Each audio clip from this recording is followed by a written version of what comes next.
이 세상에는 가르치는 위치에 있는 분들이 참 많이 있습니다. 부모는 자녀를 가르쳐야 하지 않습니까?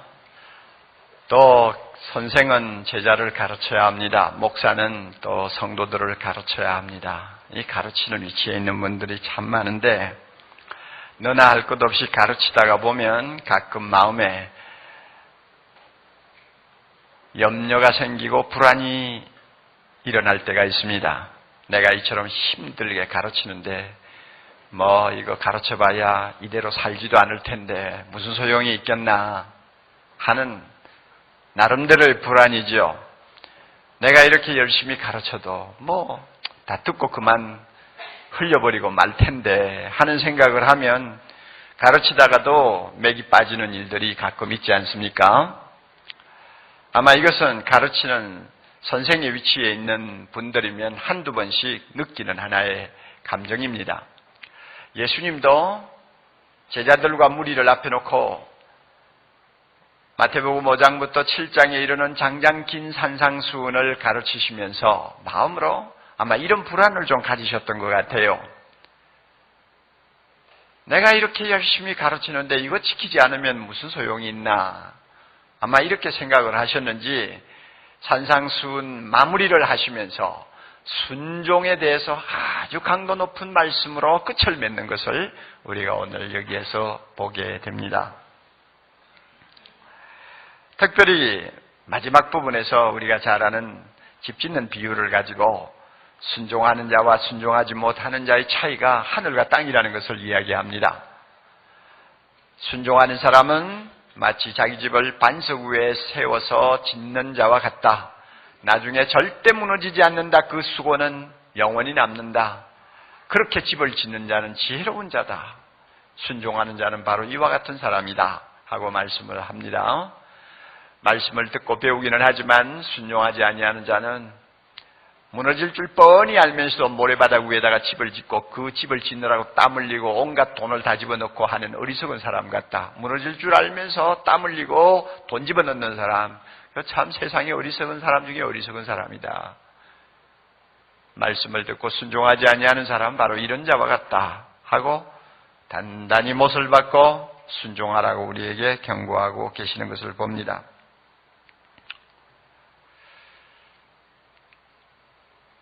예수님은 5장에서부터 7장에 이르도록 우리 모두가 예수님을 닮아 작은 예수가 되기 위해서는 어떠한 인품을 가져야 되며 어떠한 생활을 해야 할 것인가를 여러 가지 사례를 들고 내용을 가지고 세세히 말씀해 주셨습니다.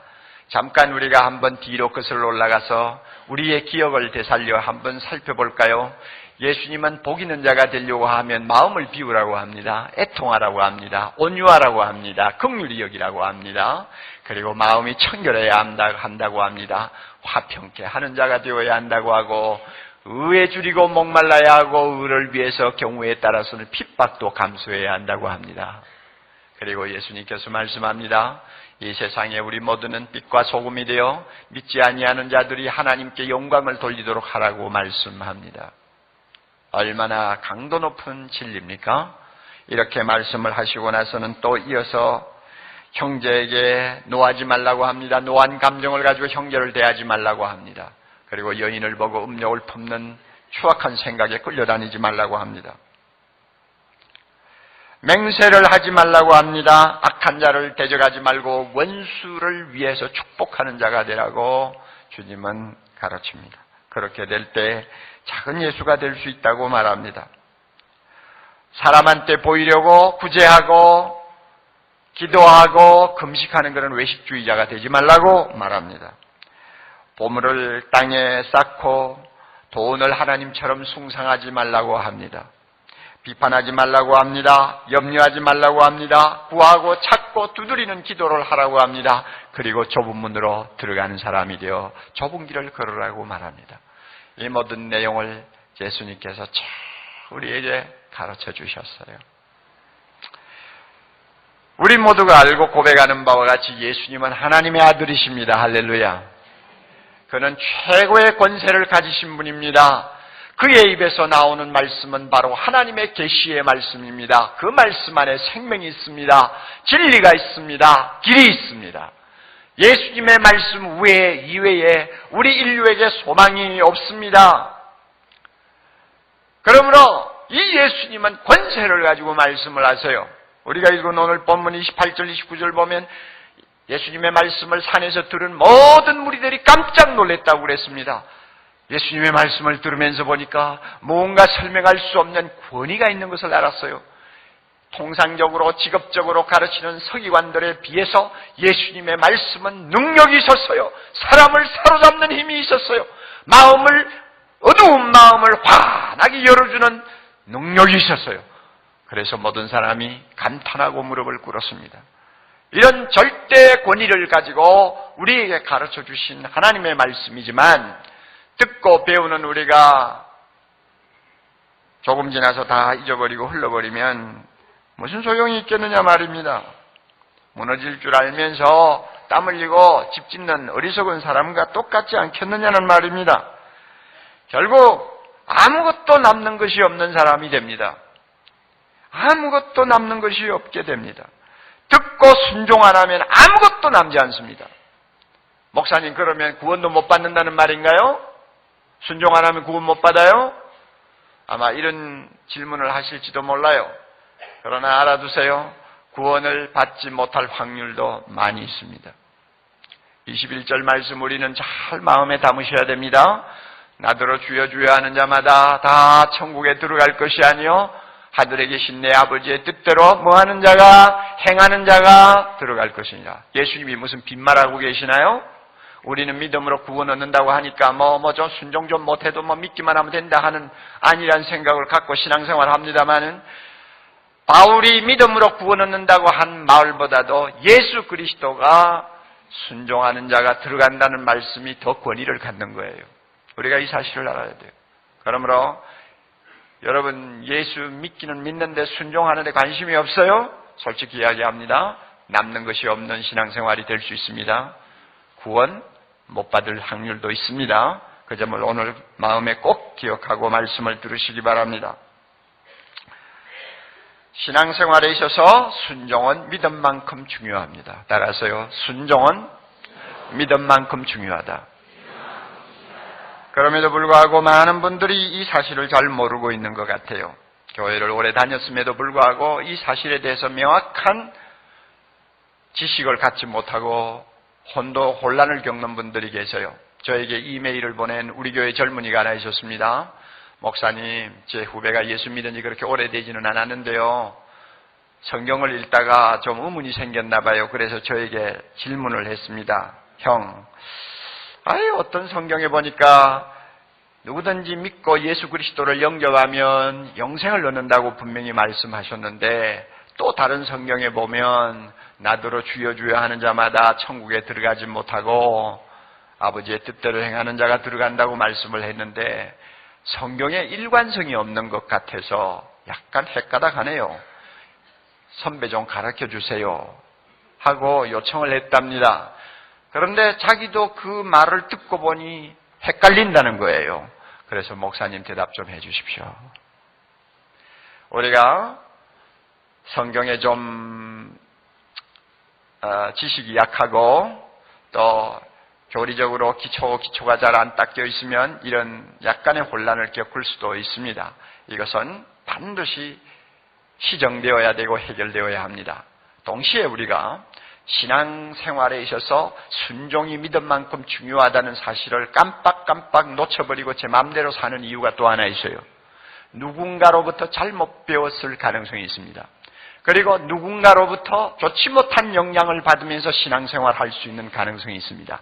잘못 배웠거나 좋지 못한 영향을 받으면서 신앙생활 하시는 분들은 순종에 대해서 깊은 관심을 갖지 않는 경향이 많습니다. 여러분, 예수님께서 긴 말씀을 쭉 하시다가 막바지에 와서 거짓 선지자들을 삼가라고 갑자기 말씀하시는 이유가 뭔지 아세요? 깊이 생각하셔야 돼요. 15절에 거짓 선지자들을 삼가라. 양의 옷을 입고 너희에게 나오나 속에는 누락질하는 일이라고 그랬잖아요. 왜 예수님이 거짓 선지자들을 경고하고 나섭니까? 거짓 선지자는 구약시대나 신약시대나 항상 교회 안과 밖에 활동하고 있었습니다. 양들이 풀을 뜯는 목장 주변에는 언제든지 이리들이 여기저기 배회하고 있으면서 양을 덮치려고 기회를 노리는 것은 유대나라에서 흔히 볼 수 있는 현상이었습니다. 사도 바울은 사도행전 20장에서 이 거짓 선지자들을 일컬어서 흉악한 일이라고 하는 말을 썼습니다. 흉악한 일이들입니다. 이런 일들이 교회 안에 있어요. 교회 밖에도 있어요. 그리고 이들은 어그러진 말을 가지고, 잘못된 말을 가지고 사람들을 유인하고 시험합니다. 이런 사람들이 교회 안에 있습니다. 또 놀라운 것은 사도 바울의 말을 들으면 정말 놀라운 사실 하나 있어요. 사도 바울한테 예수 복음 듣고 예수 믿은 사람입니다. 그리고 사도 바울의 눈에 들 만큼 신앙생활하고 지도자적인 역할을 하였기 때문에 장로로 피택이 되어서 초대교회 장로가 된 사람들입니다. 그런 사람들을 앉혀놓고 사도 바울 뭐라고 하는지 알아요? 너희들 중에도 이런 흉악한 이리와 같은 거짓 선지자들이 나올 줄을 내가 안다 그랬어요. 아시겠어요? 거짓 선지자는 교회 밖에서 들어오는 것만이 아니에요. 교회 안에서도 생깁니다. 옛날에도 그렇고 지금도 마찬가지입니다. 주님은 거짓 선지자들을 일컬어서 나쁜 나무와 같다고 그랬습니다. 나쁜 나무는 나쁜 열매를 맺습니다. 나무가 나쁘다 하는 말은 나무의 질이 근본적으로 좋지 않다는 이야기입니다. 거짓 선지자들은 근본이 잘못된 사람들이에요. 그들은 중생을 받지 않았어요.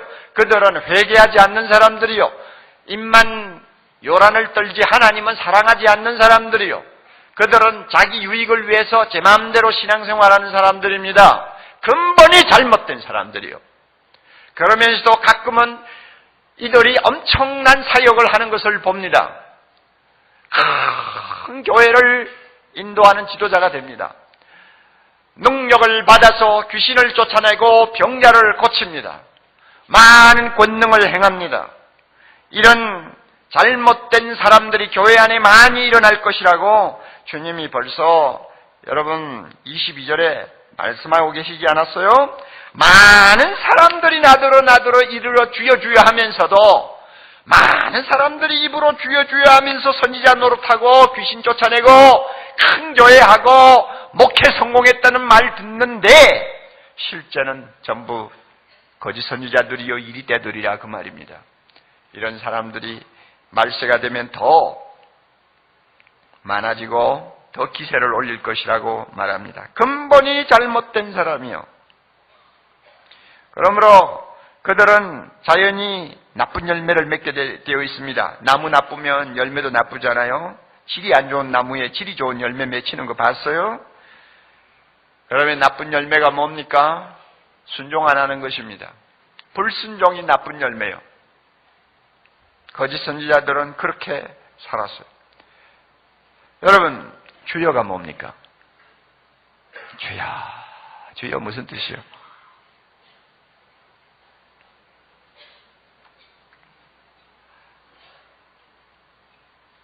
저 별관에서 예배 드리시는 분, 또 주말교회에서 우리 수양관에서 예배 드리시는 분 대답 한번 해보세요. 입만 열고 대답하면 내 다 들어요. 주여가 뭡니까? 주여. 우리 주여 소리 하루에 몇 번 합니까? 주여, 주여. 자다가도 주여, 주여. 안 믿는 사람이 보면 또 청성 맞은 것 같이 주여 주여 하잖아요. 그러나 이거 굉장히 중요한 말이에요. 주여가 뭡니까? 주여라는 말은 왕이시여 하나님이시여 하는 말입니다. 나는 당신을 하나님, 나의 왕으로 모십니다. 절대 충성하겠습니다. 무엇이든지 명령하십시오. 오라고 하면 오고 가라고 하면 가겠습니다. 주님이 원하시면 내 생명도 아끼지 않고 드리겠습니다 하는 신하의 맹세가 주여입니다. 거짓 선지자들은 자나깨나 주여 주여 했어요. 그런데 실제로는 순종 안 하는 거예요. 그러니 얼마나 모순이 많은 사람입니까? 입으로 충성을 맹세해놓고는 충성 안 하는 겁니다. 이런 생활을 하는 것이 바로 나쁜 열매를 맺는 것입니다. 나쁜 열매를 맺는 거요. 주 100년경에 교회가 조금씩 성장하면서 교회 안에 거짓 선지자들이 많이 횡포를 했습니다. 따라서 교회 지도자들이 견디다 못해가지고 모여서 누가 도대체 거짓 선지자인지 좀 구별하기 위해서 지침서를 하나 만들었습니다. 그것이 소위 유명한 디다케라고 하는 것입니다. 이 지침서를 보면 거짓 선지자를 골라내는 가이드라인이 나와요. 몇 가지가 있는데 그 가운데 하나 뭐가 있는지 알아요? 말만 하고 실천하지 아니하는 사람은 거짓 선지자니라. 가르치기만 하고 행하지 않는 사람은 거짓 선지자니라. 이렇게 이야기했습니다. 옛날이나 지금이나 똑같습니다. 그리고 이 거짓 선지자들은 자기만 행하지 않고 자기만 나쁜 열매를 맺는 삶을 사는 것이 아니라 다른 사람들을 유인합니다. 교회 안에 들어와서 착한 성도들을 유인합니다. 좁은 문 곁에 서서 좁은 문으로 들어가 좁은 길로 걸어가려는 사람들을 유인해가지고 넓은 길로 쳐넣습니다. 이게 거짓 선지자들이 하는 일입니다. 뭐가 넓은 길입니까? 주여 주여 하면서 제 마음대로 신앙생활하는 게 넓은 길이요. 자기 좋은 대로 그냥 신앙생활하고 편하게 신앙생활하는 거예요. 순종에 대해서는 별로 관심이 없어요. 무엇이 좁은 길입니까? 순종을 하고 주님을 따라가기 위해서 값을 지불하려고 각오하고 좁은 길 들어서는 사람이에요. 그런데 좁은 문 옆에 서서 그런 길로 들어가려는 사람들을 꼬셔내가지고 그들의 김을 빼고 그 다음에 그들을 오염시켜서 넓은 길로 쳐넣는 것이 거짓 선지자들이 하는 짓입니다. 사랑하는 형제자매 여러분, 우리 주변을 돌아봅시다. 거짓 선지자와 같은 사람들이 우리 주변에 없다고 생각합니까? 그런 사람들의 영향을 직접 간접으로 받지 않아도 되는 안전지대에서 우리가 신앙생활을 한다고 여러분 생각합니까? 천만의 말씀이에요.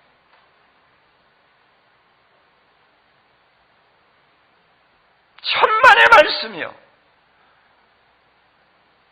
예수님은 분명히 나더러 주여 주여 해가지고는 절대 구원 못 받는다. 아버지의 뜻대로 행하는 자 순종하는 자가 구원받는다 말씀을 해요. 내가 너희에게 분부한 모든 것을 가르쳐 지키게 하라. 모두가 순종을 얼마나 철저하게 강조를 함에도 불구하고 이런 주님의 말씀을 우습게 여기고 이런 말씀에다가 물을 타는 사람들이 우리 주변에 많이 있어요. 예수님의 권세와 권위를 도전해서 제 마음대로 하나님의 말씀에 물 타는 사람들이 있다 그 말이에요. 우리 주변에 많아요. 거짓 선지자와 같은 사람들 많아요. 그런 지도자들이 있고 소위 그런 중진들이 교회 안에서 예수 잘 믿는 것처럼 허세를 부리고 있는 경우가 많아요.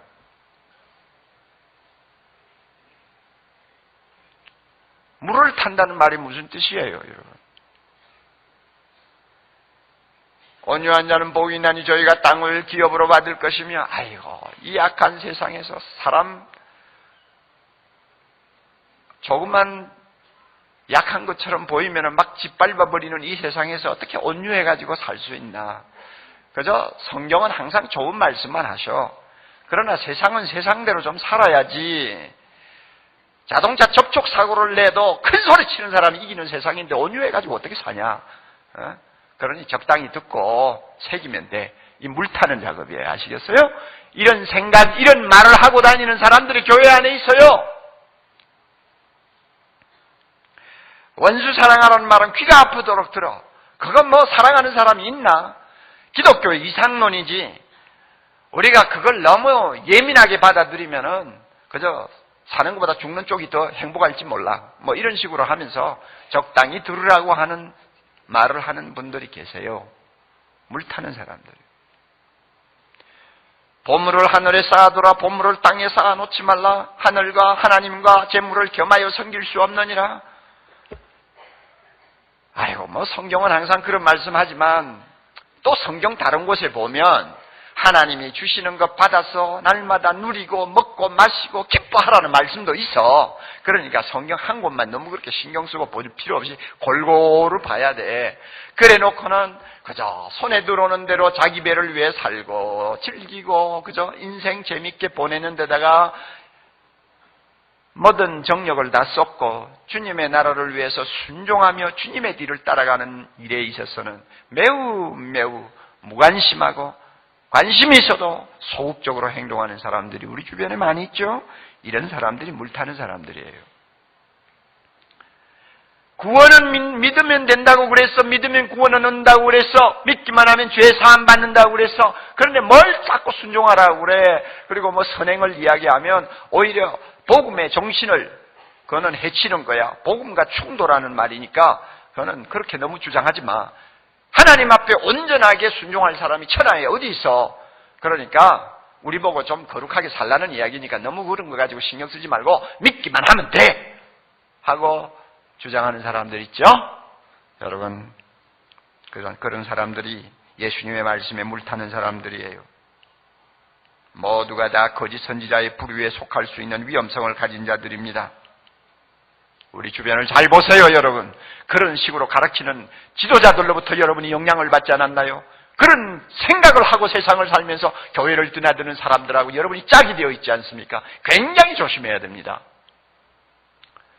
밤낮 없이 기도한다고 성경 끼고 교회를 드나들면서 열심히 주여 주여 하는데도 말씀을 순종하고 실천하는 데는 관심이 없어가 집안에서 냄새 피우고 교회 안에서 걸림돌 되는 사람들, 그 인격이 세상 안 믿는 사람보다도 못하면서도 잘 믿는 것처럼 스스로 교만해 있는 사람들, 모두가 거짓 선지자들이 될 확률이 대단히 많은 사람들입니다. 우리는 이런 사람들을 가까이 하면 정말 무서운 해를 받습니다.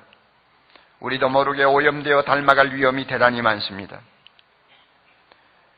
이렇게 주님의 말씀에 물을 타서 기독교의 진리를 값싼 복음으로 전락시키는 사람들, 이런 사람들을 우리는 조심해야 됩니다. 그들의 영향권에서 우리가 놀아나지 않도록 조심해야 됩니다. 그래야만이 믿는 대로 순종하는 주님의 제자가 될 수 있습니다. 그래서 주님이 지금 거짓 선지자를 갑자기 놓고 우리를 경고하는 것입니다. 남의 이야기하는 거 아니에요. 사랑하는 형제자매 여러분, 우리는 믿음과 순종의 관계를 좀 더 철저하게 깊이 이해할 필요가 있습니다. 믿음과 순종, 이것은 나무와 열매의 관계와 같다고 하십니다. 좋은 나무면 좋은 열매를 맺습니다. 이것은 자연의 법칙입니다. 참 믿음은 반드시 순종합니다. 이것은 영적인 불변의 법칙입니다. 우리가 가수원에 가가지고 봄에요, 한참 파릇파릇한 잎이 막 날 때, 아니면 꽃이 필 때 쳐다보고, 야, 이 사과나무 정말 질이 좋은 사과나무구나 하고 말할 수 있습니까? 뭘 보고 그렇게 장담해요? 아무도 말 못해요. 나무의 모양이 참 보기에 탐스럽게 생겨도, 꽃이 정말 봉우리봉우리마다 너무 아름답게 피어도 그것 가지고 이것이 질이 좋은 사과나무인지 질이 나쁜 사과나무인지 몰라요. 결국은 가을에 가서 탐스럽게 익은 사과를 하나 따서 딱 먹어보고, 와, 이거 당도가 대단하구나, 아, 이거 정말 질 좋은 사과나무구나, 우리가 이렇게 말하지 않아요? 믿음도 마찬가지예요. 믿음이라는 것은 영적인 거예요. 믿음이라는 것은 내면적인 거예요. 그러므로 겉으로 봐가지고 몰라요. 이 사람의 믿음이 좋은 믿음인지 참 믿음인지 거짓 믿음인지 얼른 분간하기 어려워요. 그러므로 나중에 그 사람의 믿음을 평가하려면 얼마나 말씀대로 순종하는 삶을 사느냐를 봐야 돼요. 순종하는 삶을 보는 것은 실제적이요, 외적이요, 그러므로 판단하기가 쉽단 말입니다. 그러니까 사는 모습 딱 보고, 아, 저 사람 믿음 진짜다 하고 우리가 판단하는 것입니다. 좋은 가실이 열리는 나무를 보고 좋은 나무라고 하듯이 순종하는 생활을 하는 사람의 믿음을 보고 좋은 믿음이라고 하는 거예요. 참 믿음이라고 하는 거예요. 순종하지 않습니까? 믿지 않는 사람이요. 아니면 잘못 믿는 사람입니다. 순종합니까? 바로 믿는 사람입니다. 로마서 16장 26절에 보면 주님께서 이 세상에 복음을 전하시는 목적을 분명하게 이렇게 말합니다. 모든 민족으로 믿게 하고 순종케 하려고 복음을 전한다고 그랬어요. 믿기만 하도록 하기 위해서 복음 전하는 게 아니에요. 믿도록 하는 데만 목적이 있는 게 아니에요. 믿고 순종케 하기 위해서 모든 민족에게 복음을 전한다고 했습니다. 그러므로 믿음과 순종은 떼놓으면 안 돼요. 야고보서를 우리가 잠깐 생각해 볼 필요가 있습니다. 야고보서에 가면 2장 14절에 이런 말씀이 나옵니다. 내 형제들아, 만일 사람이 믿음이 있노라 하고 행함이 없으면, 순종하지 아니하면 그 믿음이 능히 그 사람을 구원할 수 있겠느냐. 또 22절에 이런 말씀이 나옵니다. 믿음이 그의 행함과 함께 일하고 행함으로 믿음이 온전케 되었느니라. 또 26절에 더 우리 가슴에 와닿는 말씀이 나옵니다. 영혼 없는 몸이 죽은 것과 같이 행함이 없는 믿음은 뭐요? 죽은 것이니라. 믿음과 행함의 절대적인 관계, 얼마나 이것을 명료하게 말씀하는지 모릅니다. 어떻게 보면 야고보서의 이와 같은 말씀은 믿음으로만 구원 얻는다고 하는 로마서의 말씀과 충돌하는 것처럼 보입니다. 그러나 충돌이 아니에요. 자세히 보세요. 조합니다. 충돌이 아니고 조합니다. 오늘 설교 재미없죠?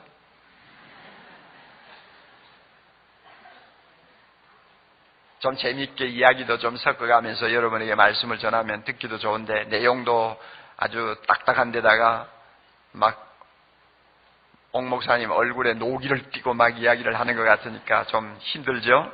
그러나 잘 들으세요. 매우 중요한 말씀이에요.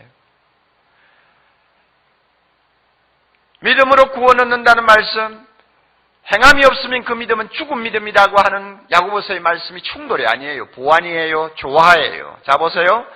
야고보서에 보면 막 행함이 있는 믿음이라야 산 믿음이라고 막 강조 많이 해요. 그러면 야고보가 지금 무엇을 행하라고 하는지를 한번 잘 1장부터 마지막까지 읽으면서 한번 리스트를 만들어 보세요. 뭐 대단한 것을 행하라고 할 것 같이 생각되는데, 막상 야고보서를 처음부터 끝까지 쭉 읽으면서 보면요, 너무나 평범한 이야기하고 있어요. 자, 보세요. 믿는다는 사람은 자기 혀를 제갈 먹여야 하느니라. 세상에 보세요. 예수 믿는다고 하면서 자기 혀를 제갈 먹일 줄 몰라가지고 이 사람 상처 주고 가끔 거짓말도 잘하고 가는 데마다 쓸데없는 소리 해가지고 요란을 사람들의 마음을 뒤집어 놓고, 여러분 이런 생활을 한다고 하면 그 사람은 믿는 사람이라고 할 수 있어요? 안 믿는 사람이라고 할 수 있어요?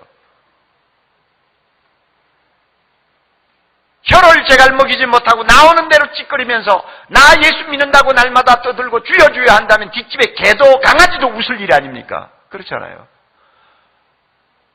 믿음을 가진 사람이 그 정도도 실천을 못해가지고 그 믿음을 믿음이라고 하겠어요? 그렇잖아요. 또 있어요.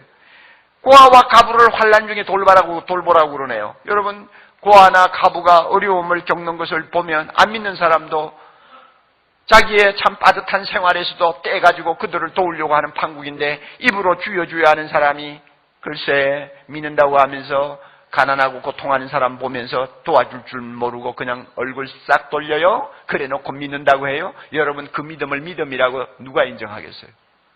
누가 믿음이라고 인정하겠느냐 그 말이에요.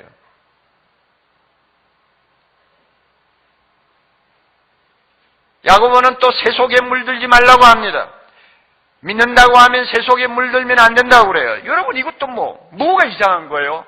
우리가 다 세상에 나가서 사회생활 합니다. 사회생활 하면 온통 세상의 구중물이 막 그냥 우리를 뒤집어 씌우고, 그 다음에 무서운 탕류가 그냥 막 흘러내려가지 않아요? 요 사이 보면은 이거 세상 앞으로 어떻게 될까 싶은 생각하면은 그냥 눈앞이 캄캄하고요. 저같이 이제 나이가 들어가는 사람은 얼마나 다행이다 하는 생각을 하는지 몰라요. 저 뒤에 따라오는 목사들 고생할 생각하니까 눈앞이 캄캄해요. 도대체 어떤 사람들입니까? 자라나는 사람들 한번 생각해 보세요. 기가 막히지 않아요? 예, 그런데요, 주여 주여 하면서도 딸내미가 시집가가지고 고생한다. 예, 그만 살아. 요사이 세상에 그렇게 힘들게 살아. 지금 아직 나이 젊을 때 이혼하면 또 좋은 남자 얻을 수 있어. 내가 그거 위해 기도할게. 그만 살아. 만약에 이런다면, 여러분은 만약에 이런 식으로 나도 모르게 새 속으로 그냥 생각이 다 끌려가는 거예요. 자, 이런 사람 놓고 여러분 믿는다고 말할 수 있어요? 믿어요? 그 사람 믿는 사람이요? 말도 안 되는 이야기죠. 믿으면 구원받는다고 해가지고, 그래, 그런 식으로 세상에 물들어가면서도 믿음만 있으면 구원받는다고 착각하고 있어요? 그 믿음을 믿음이라고 할 수 있느냐 그 말이에요. 야고보는 또 말합니다. 사람을 외모를 보고 구별하지 말라고 그래요. 교회 안에 아주 참 값비싼 보석으로 장막 줄줄 달고 예배에 참석하는 사람 보면 옛날에 아마 그랬나 봐요. 제일 앞자리 좋은 자리에 가서 앉으십시오 하고 허리를 굽실굽실하면서 안내를 하고, 그래서 좀 냄새나고 좀 남노한 옷을 입고 나오는 사람 보면 저 뒤로 인도해가지고 기둥 뒤에 어쩌다가 한 자리 남아있으면 거기 앉으라고 그러고, 옛날에 그랬나 봐요. 그렇게 하지 말라. 믿는 사람은 그렇게 하면 안 된다고 그럽니다. 자, 여러분, 한번 생각해 보세요. 입으로 주여 주여 하면서 교회 안에서 그런 식으로 사람 차별한다면 그 믿음이 진짜 믿음입니까? 산 믿음입니까? 구원받을 수 있는 믿음입니까? 안 된다는 말이에요. 나는 야고보가요, 영혼 없는 몸은 죽은 것 같이 행함이 없는 믿음은 죽은 것이라 해서 행하는 일이 굉장한 것인 줄 알았더니 야고보서 다 읽어보니 그렇고 그런 것들 가지고 이야기한다고요. 여러분, 그런 정도도 실천을 못하는 믿음 가지고 믿음이라고 그래요? 그렇잖아요. 그러므로요, 순종이 따르지 아니하는 믿음은 믿음이 아니에요.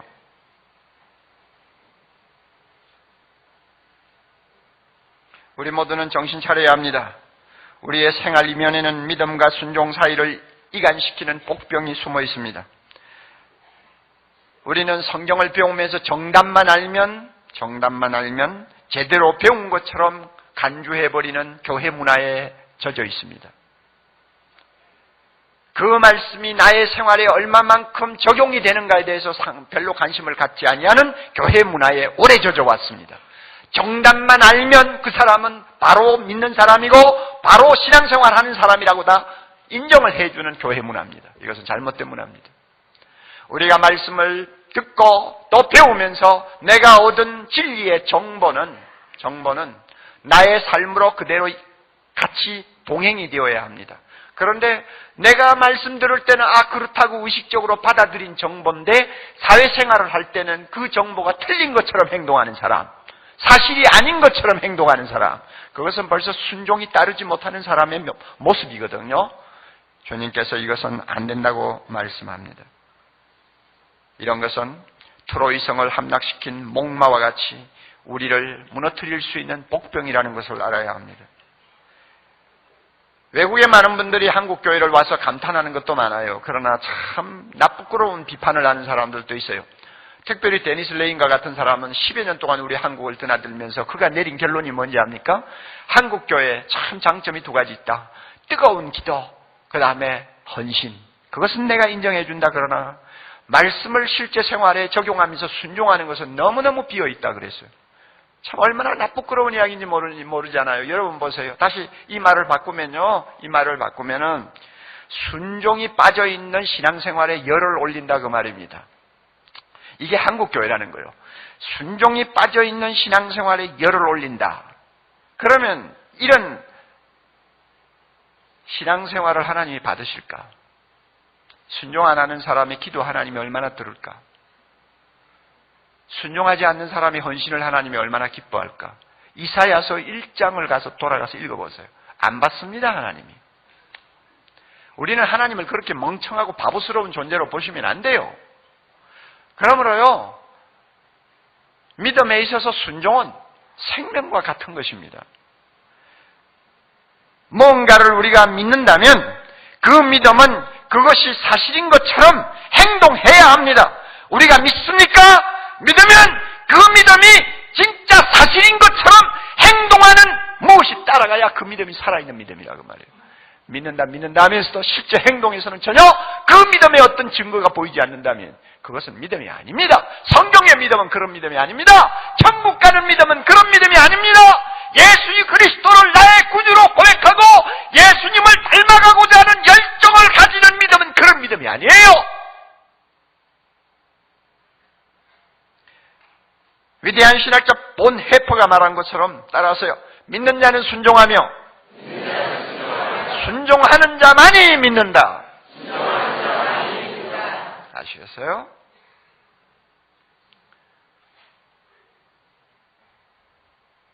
예수님께서 우리에게 이와 같이 산상수훈을 주시면서 순종할 것을 다짐하신 이유가 있습니다. 주님은 우리 모두가 예수님을 닮아가는 작은 예수가 되기를 소원하고 계십니다. 얼마나 영광스러운 일입니까? 나 같은 죄인이 예수님을 닮을 수가 있다니, 나같이 하루살이와 같고 하나님 앞에 원수된 내가 예수님을 닮아서 하나님의 거룩한 아들과 딸의 모습으로 변화될 수 있다고 하나님이 인정해 주신다니 얼마나 영광스러운 일입니까? 한 가지 알아두세요. 믿음으로만 예수님을 닮아갈 수 없습니다. 반드시 믿음과 순종의 과정을 통해서 우리는 예수님을 닮는 것입니다.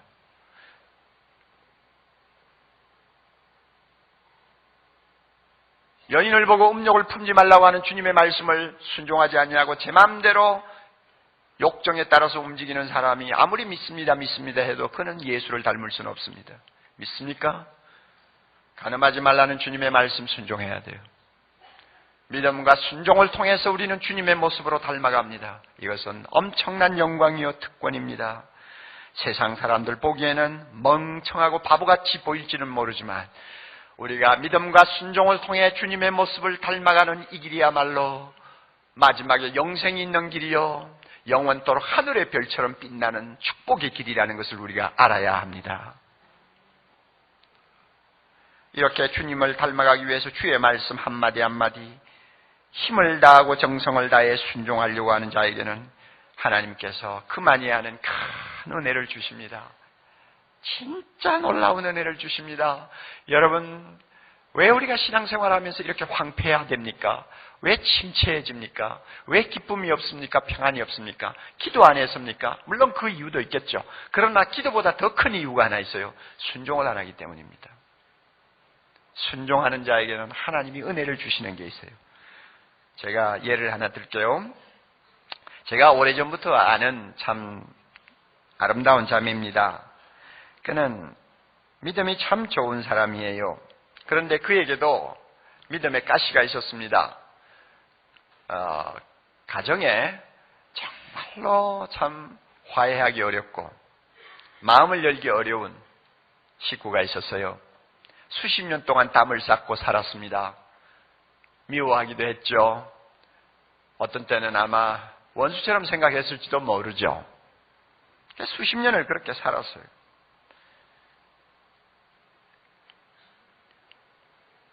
이런 환경에서 이 자매는 많은 고통과 아픔을 경험했습니다. 그런데 그가 며칠 전에 저에게 편지를 보냈습니다. 제가 그 편지를 좀 읽으면서 은혜를 받았어요. 좀 시적으로 써서 약간 듣는 분들은 좀 핵심을 잃어버릴 위험이 있지만 제가 중간중간 설명을 할게요. 목사님, 요즘 몇 달 동안 하나님이 주시는 은혜의 큰 물결 속에서 하나님이 주시는 큰 은혜의 물결 속에서 하나님의 숨결을 느끼며 살고 있습니다. 하나님의 숨결을 느끼고 살고 있습니다. 여러분 행복합니까? 안 합니까? 하나님의 숨결을 느끼고 살 정도면 정말 행복하죠. 그래서 제가 이거 무슨 일이 일어났나 하고 또 그 다음에 읽었습니다.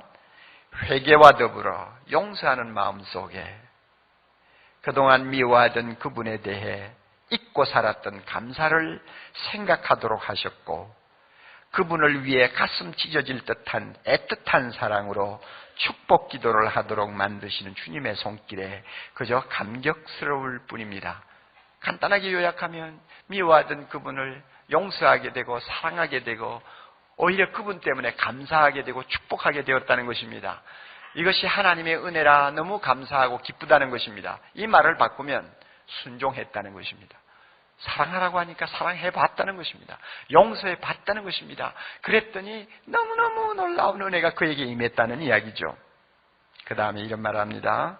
언젠가 목사님이 하신 설교 사랑이 얼마나 아름답습니까? 사랑이 얼마나 강합니까? 사랑이 얼마나 위대합니까?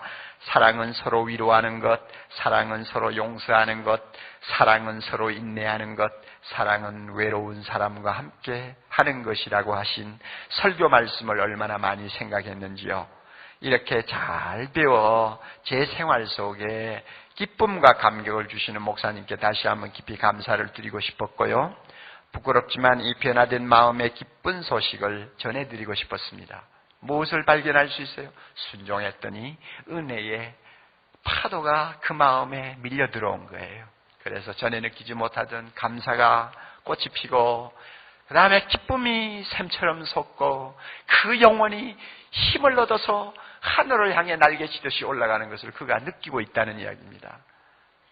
여러분, 순종하면 하나님이 이렇게 은혜를 주십니다. 우리는 순종하지 아니함으로 우리의 신앙생활을 너무 비참하게 만들 때가 많이 있습니다. 우리가 순종하지 아니함으로 오히려 우리는 더 편한 신앙생활을 할 것이라고 착각할지 모르지만 그 길은 너무나 험하고 너무나 많은 손해를 보는, 다시 말하면 모래 위에 집을 지었다가 몽땅 무너뜨리고 주저앉는 그런 신앙생활 우리가 할 때가 많이 있습니다. 왜? 순종하지 않기 때문입니다. 예수님의 말씀에 순종하는 것이 좁은 길처럼 힘들어 보여도 주님을 사랑하는 마음으로 순종하면 하늘로부터 오는 은혜의 파도가 우리 안에 밀려들어 우리를 새 사람으로 행복한 신앙생활로 인도할 것입니다. 그러므로 잘 알아두십시오. 신앙생활의 행복과 불행을 가르는 갈림길은 순종에 있습니다. 신앙생활의 행복과 신앙생활의 불행을 가르는 갈림길은 어디 있어요? 행복에 있습니다. 마지막으로 다시 한번 꼭 기억하십시오. 순종은 믿음만큼 중요합니다. 순종은 믿음만큼 중요합니다. 이것이 주님이 주시는 산상수훈의 마지막 결론이요, 예수님의 엄숙한 말씀이라는 사실을 우리 마음에 꼭 기억해 두시고 이 말씀대로 우리 모두가 사는 행복한 주의 제자들이 될 수 있기를 바랍니다. 기도하십시다. 자비로우신 하나님 아버지, 우리를 작은 예수 되도록 하기 위해서 복 있는 자가 누구인가로부터 시작하여 순종하는 삶에 이르도록까지 교훈해 주신 주님의 은혜를 감사합니다. 우리 많은 말씀 배웠습니다. 많은 말씀 들었습니다. 또 많은 말씀을 기억하고 있습니다. 그러나 그것으로 머물지 말게 하시고 우리가 진실로 좋은 나무일진데 좋은 순종의 열매를 맺을 수 있도록 축복해 주시옵소서. 순종함으로써 보다 행복한 삶을 살게 하시고 순종함으로써 보다 능력이 넘치는 삶을 살 수 있게 하시고 순종함으로써 이 세상의 빛과 소금이 되어 이 세상을 치유하고 이 세상을 구원하는 예수 그리스도의 제자 하나님의 자녀들 되도록 우리 모두에게 축복해 주시옵소서. 예수님 이름으로 기도드리옵나이다. 아멘.